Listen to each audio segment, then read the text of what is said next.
In today's digital classrooms, multimedia is no longer an option but a necessity.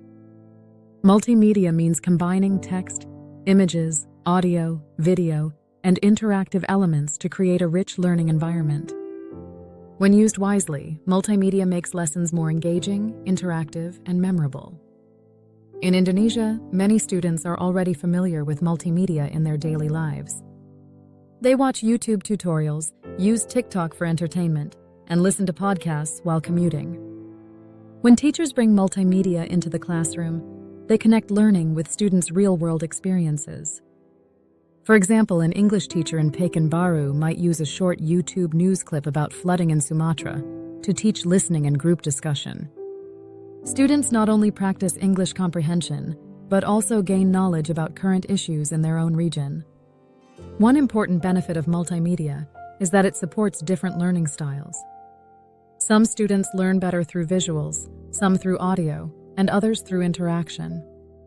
Multimedia provides flexible options. For instance, a student who struggles with reading might learn vocabulary faster from an infographic or a video with subtitles. At the same time, auditory learners can benefit from songs, dialogues, or podcasts. Kinesthetic learners can be involved through interactive activities, like dragging and dropping vocabulary in online games or creating digital posters. Another benefit is increased motivation. Imagine giving students only a printed article about environmental issues. Some will read, but others will get bored.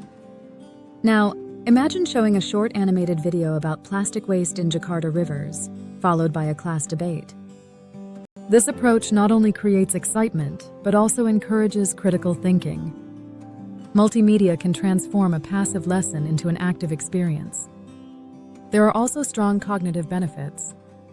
Studies show that information is remembered better when it is presented in both verbal and visual forms. This is called dual coding. For example, if students read a new word like sustainability and also see an image of recycling or renewable energy, they are more likely to remember the meaning. This makes multimedia a powerful tool for long-term retention. However, teachers need to use multimedia carefully. Too much animation or too many videos can confuse learners. The key is to match the tool with the learning objectives. If the goal is to improve listening comprehension, then audio and video are essential. If the goal is to practice writing, then images or charts can provide inspiration. Multimedia should support learning, not distract from it. Teachers also need to consider access and equity.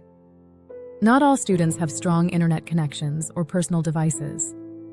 In rural areas of Indonesia, many schools still struggle with Wi-Fi and electricity. A teacher in Natuna, for example, may find it impossible to stream online videos in class. In such cases, teachers must prepare offline alternatives, download videos in advance, use PowerPoint slides, or provide printed pictures. This way, no student is left behind because of technical barriers. Another practical challenge is teacher preparation. Creating multimedia materials requires time and digital skills. Some teachers feel confident with PowerPoint, but may hesitate to edit videos or record podcasts. Professional development and peer support are important to help teachers adapt. Schools and universities should also encourage collaboration, where teachers share digital resources with each other. On the positive side, multimedia can encourage collaborative learning. Students can work in groups to create their own digital products, such as podcasts, short videos, or online magazines. These projects give students opportunities to use English actively, while also developing creativity, teamwork, and digital literacy.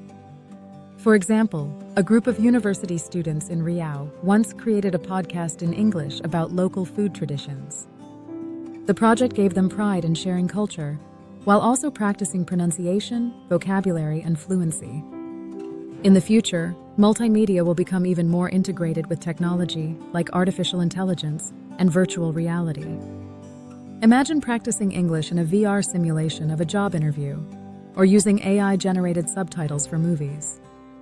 While these technologies are still developing, teachers and students in Indonesia can already start small with simple tools that are free or easy to access. To summarize, multimedia is a bridge between classroom learning and the digital world outside. It supports different learning styles, motivates students, improves memory, and opens space for creativity.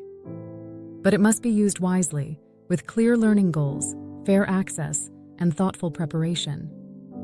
Reflection question: how can you use simple multimedia, such as pictures, short videos, or podcasts, in your own English learning, and what challenges might you face in doing so?